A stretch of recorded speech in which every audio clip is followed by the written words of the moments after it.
Welcome to Brampton Focus. It was October 27th, 2014 when we had a municipal election, and it's always good to catch up with the people who took the seat. My name is Michael A. Charbon. Next we meet Pat Fortini. He is the representative for Wards 7 and 8 in Brampton. Next on Brampton Focus.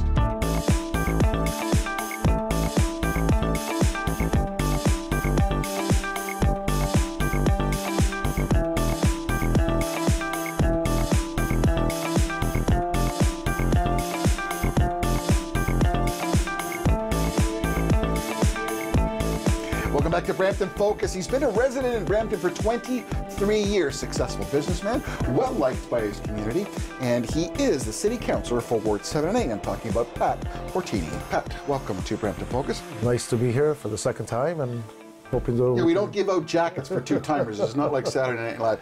Listen, one of the things I want to talk about, just before we started, you were pretty excited. The last time you were here, you talked about a potential development that was going on of a facility that closed in Brampton, and you've got some good news about Wild Water Kingdom. Yes, they managed to close down, but they managed to sign a good deal with Premier Parks, and everything's going to be starting there in a couple of weeks, and by next year we'll be open, and it's like 850 jobs, and I'm glad that, you know, with the city and also the planner Michael Gagnon, Elaine Moore, and John Spiveri pitched in, and we got them to stay. So, you know, it's 850 jobs, and I hate them to go see to, you know, go to another city like Milton. Well, plus you had an existing facility, so it's good, and you're great traction. Politicians positively at work. Yes. On a little bit of a negative point here, you got to have the good with the bad, right, Pat? You know, budget discussions have going on. The last two tax increases consecutively have raised taxes, and if you look at what the McCarter report said that of the last two tax increases, almost 90% of it has gone to upper management. Where are we going with this? Where's council going in controlling tax increase? Yeah, I think this budget here is going to be completely different. You know, we just got elected in 2014. 3 months later, the budget came in, so a lot of us were new, we understand. And the second one, we're in a kind of a cloud. We did look at the MacArthur report, and I think there's going to be a lot of changes this budget, and the taxes, we have to control them. And I think a lot of the councillors are right now got to get the whole picture, and I don't think so it's going to go up more than 2%. Well, gauging some of the comments we have on BramptonFocus.ca, there are many people in Brampton who are concerned. There are many people in Brampton who are living paycheck to paycheck, like many others across this country.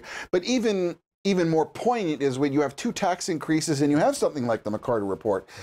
I mean, you've got a new CAO coming in now, Harry... Schlanger. Sorry, I always want to play Schlang. Schlanger, yeah. Schlanger. Schlange, former from Niagara Falls. He's supposed to be the guy on the white horse. What is your opinion about what he's going to do to help Brampton? He's only been here, what, about 6-7 weeks now, and I think he's going to do a lot of changes. We have had conversation.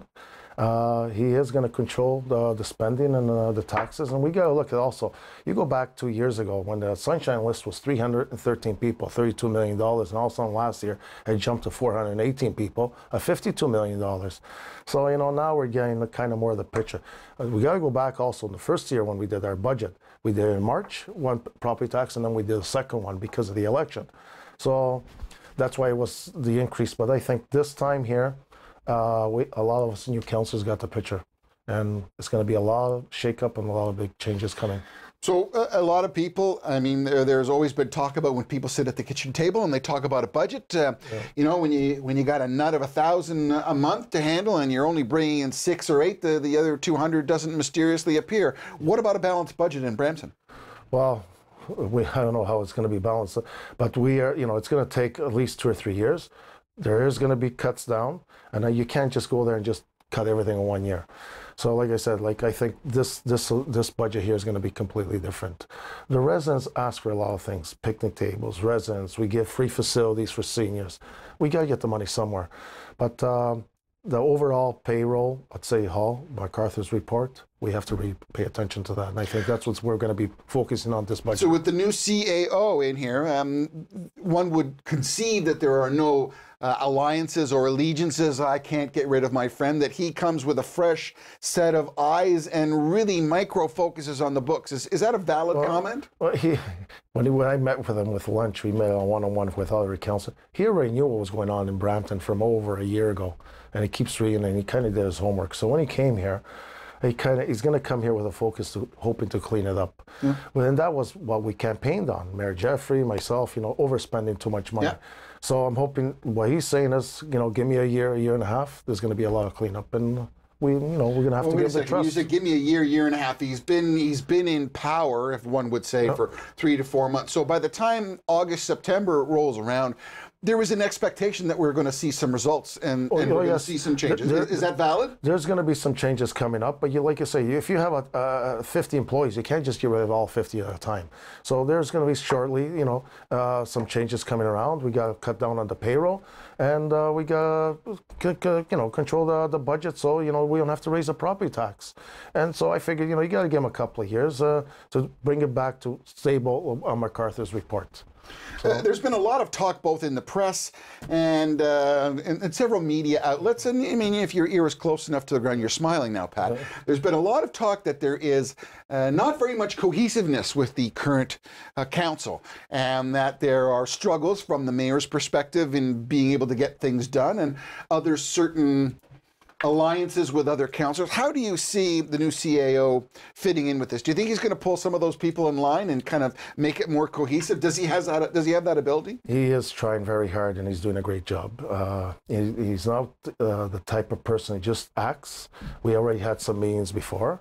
The past couple of weeks, he gets everyone together and he listens to everybody's opinion. And he does so, he tries to work with everyone. That's one great thing that we like about him. And I think he's going to do it really well. And I know you read the press, the Star and this, we came from Niagara Falls, there's stories. So it's just like the Brampton Guardian or even the Star writes on us. So hoping that, maybe 10% is true, 90% is not true. It's a story. So we also have an ombudsman that is coming to Brampton. It seems that there's a lot of lawyers and new changes, and there's a lot of rhetoric about all that. How do you see this all washing down? With about a minute left in this segment. Well, they're coming in. He sent an email to all of us. He wants to meet one-on-one with every councillor. So I have to meet with him on the 29th of this month.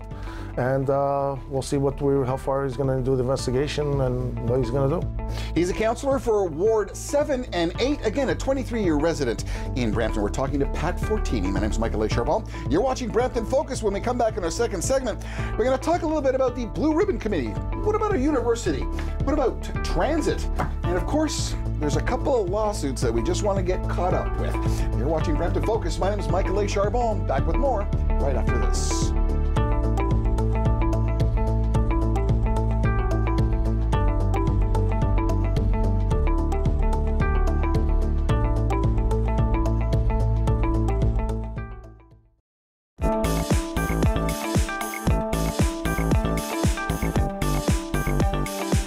Back to Brampton Focus. Pat Fortini's here.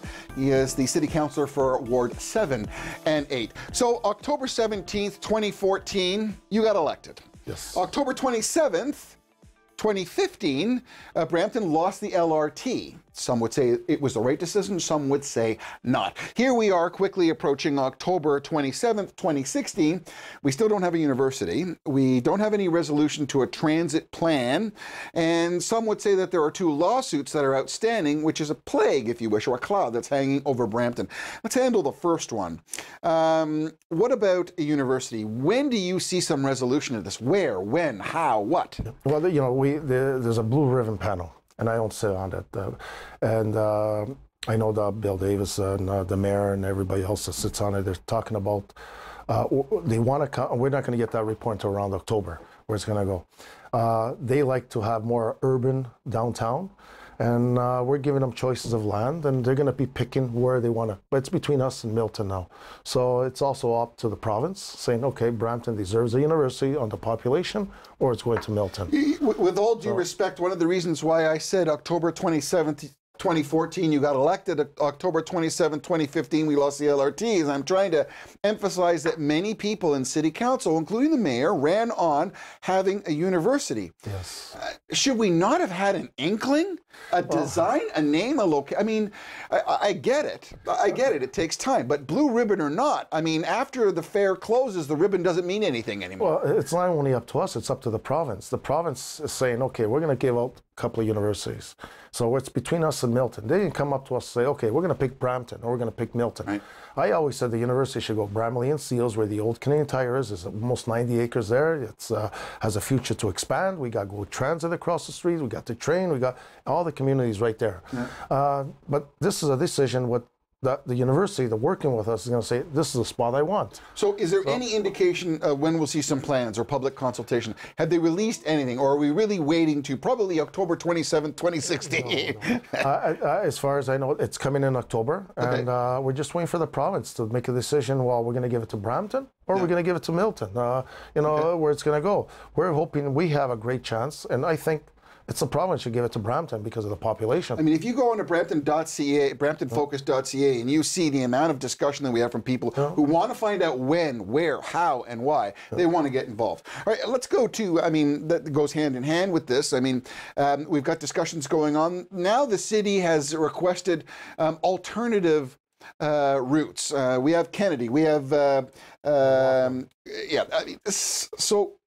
Are we chasing our tail here? Is the tail wagging the dog? When are we going to resolve a solid transit plan for Brampton? Well, I supported the LRT, and we lost the vote. It was 6-5. At the end of the day, if we're going to do this transit plan and we're hoping to get money, if we don't come up with a route, right, it's not going to happen. Right. So and I say the university is hand in hand with that. And then, right, and then now we got the Highway 10 or the Main Street LRT stopping at Steeles, and that's what I supported going right up. And they said no, and we lost the vote. We have to get another route, or else we might just end at Steeles. I mean, if you've been watching a lot of the press reports and everything, they're sitting there waving the flag. Mississauga's mayor is doing this. It's development. It's like they're all singing and holding hands and singing Kumbaya, and we're deciding we can't dig. We can't go in the creek. What are we doing? Well, it's back where I said we should have took the LRT, and sooner or later, we probably would have got more funding from the federal government. We could, probably the Liberals wouldn't even been there by the time the LRT started in 2018.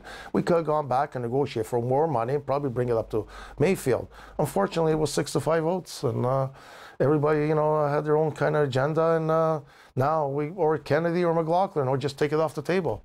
So what else can we do? All right. We're trying, and I think the mayor's, and all. I'm not trying to put you on the spot. I'm just, I mean, I got to ask these questions. It's the elephant in the room. This is what people are talking about.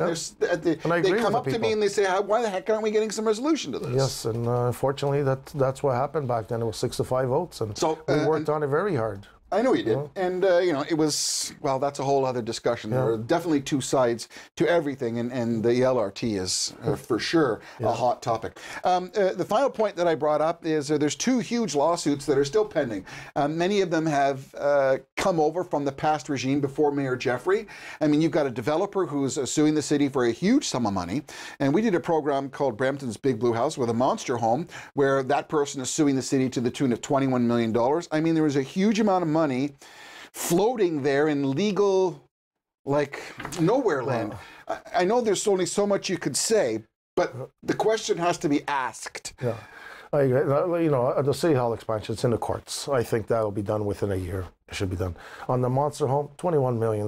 Like, that's way over. So I don't think so. That's going to happen. But I think it's going to be that monster home will be resolved. And I got a lot of people calling me. Like, you come right on my street, right? You want to enter. They're building a house. Everybody's calling. They're going to put another monster home there. So they're allowed so much. They got the permit. They did what they did. And, we don't know exactly how far this monster home is going. I was told that they got one permit, then they got another one, and he went ahead and did it. Now the people are saying, no, he got the permit, and it was the city's fault. So now it all depends when the paperwork comes out. But the City Hall, the big lawsuit, the $28 million, that's still in the courts, and that'll be settled, I think, within the next year. I think there's a lot of people that want to have those two things settled. Yes. That's a huge amount of money. That's a huge amount of taxes.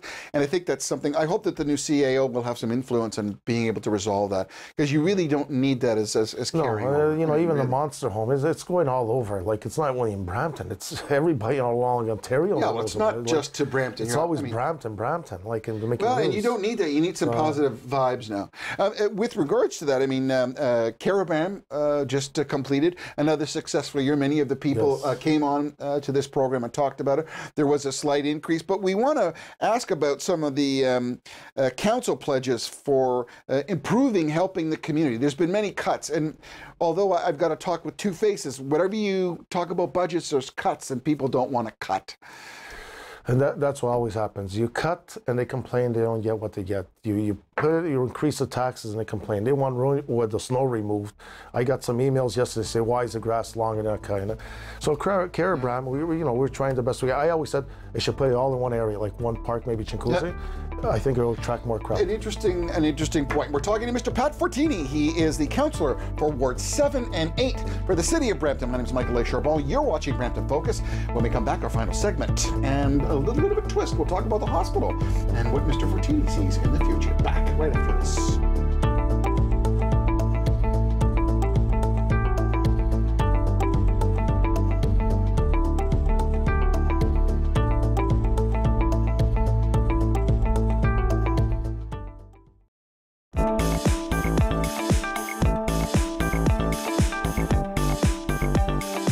Welcome back to Brampton Focus, our last segment with Mr. Pat Fortini, who represents Ward 7 and 8 as a city councillor. When we left, we talked about there was 2 lawsuits against the city. There's a third one that's kind of like, it's called Safe City. That is, there's a whole swamp water issue with that as well. I mean, again, another thing that Brampton always has to deal with. We need to get rid of all this stuff and resolve them. What's happening with Safe City now? Well, we got a report, I think it's coming September 14th, the first council meeting. And what ended up happening is that, there's $97,000 outstanding, 97 and change. And when you say outstanding, that the city needs to pay or someone needs to pay? No, Safe City owes back. So what ended up happening? Safe City owes the City of Brampton $97,000. So they came with a financial statement.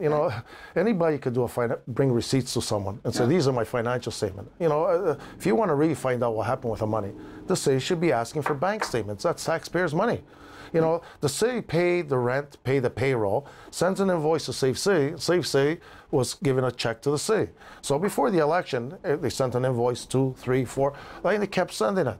Like after 30 days, 60 days, usually a sheriff will come along and close your doors. Instead, they kept paying. To regular folks, they would, yeah. Regular pay. Why is Safe City different? And that's $97,000. And John Sperber is right. Let them go bankrupt, and we need financial statements from the bank. Bank statements, not financial statements. And that part, it will tell you exactly where you spend the money, where you spend it, the checks, debit cards, and all.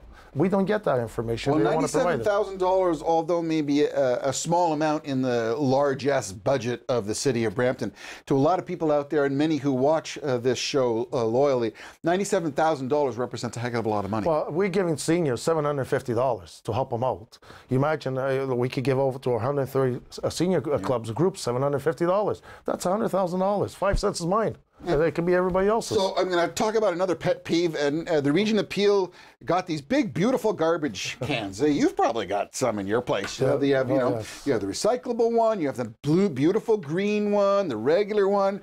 I mean, there are problems. Where do you put the things? Garbage is innately a smelly issue.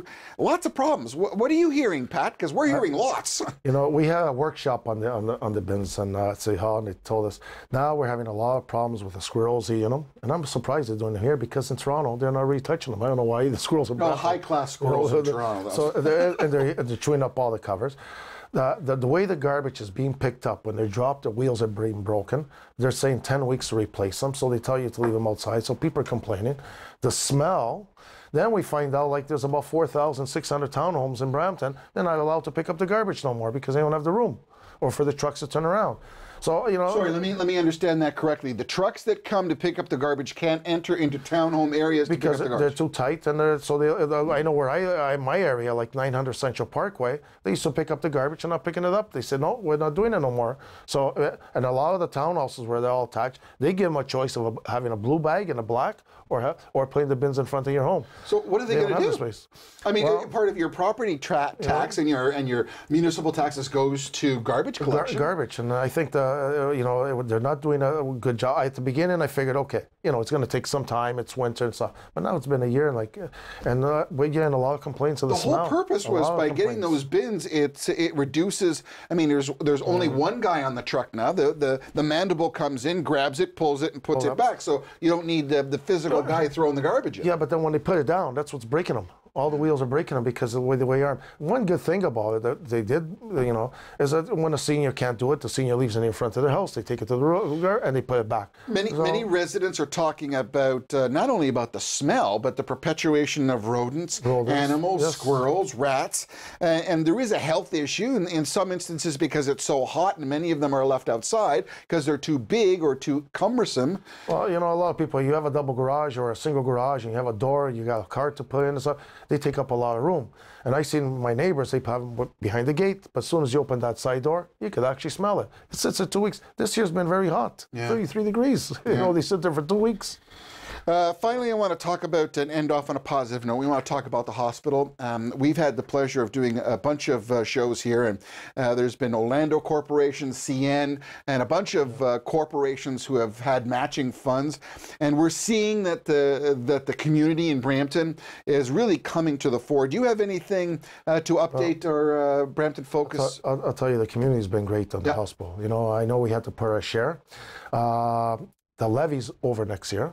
And this is one thing I want to bring the tax reduction. So that's one thing I want to bring into council and saying, like, we have a 2% increase for infrastructure. Yeah. We should remove it this budget and put it back in the next budget because the levy off the hospital will be off. And it kind of balances out. So it doesn't look like we're giving 4% tax increase. We just give them a $40 million check. Yeah, and we had them here and they were very grateful for that, and they really played that as a... So, you know, I think it's going to be, it's on schedule to open, I think, around the end of October. Yeah. And hoping to start phase 2 and carry on because we do need, you know, the population's growing. We got to start planning actually for a third hospital. Well, I was just, that's leading to my next question. I mean, although we've been successful to get to this point, Brampton still needs a serious 100% hospital, like a Trillium Center hospital. I mean, that's the next discussion that we have to start to enter into. Once we reach this level, is that the next thing that you're going to... I think, you know, we have one... the Bramley in the East End. We got one central. The next one, I think, if we're going to put another little emergency, we should go way on the West End. And we got 3 of them are circulating around the hospital for all Brampton. We go to the one up at Bramley. It's very, very busy. It's one of the busiest hospitals around. So and your population in Brampton is going to increase. It's growing. So we got the growth. You know, it's saying it's by 2031, we're going to hit 900,000. Pat, you answered a lot of questions on a lot of topics, and I appreciate that. We have a lot of questions that come to us on BramptonFocus.ca, but I want to give you this opportunity to talk to the folks at home and how they can get in touch with you and ask you some of those questions directly. Yeah, they could call and contact me at Brampton.ca, or, you know, contact me at 905-874-2611, or myself, 416-806-0708, and I'm happy to answer any question or go to their doors. 20 seconds left. I just want to say thank you. You're a good friend to Brampton Focus. You always come when we ask. You entertain any questions and answer them straight up. So I want to thank you so much for being here. Is there one thing that you're looking forward to do? With 20 seconds left, quick. Well, with these unemployment lands, you know, I know there's a lot of rumors of we giving them out to these builders. We're dedicated by the province. So, Pat Fortini, you're watching Brampton Focus. My name is Michael Charbon. See you soon. Thanks for watching.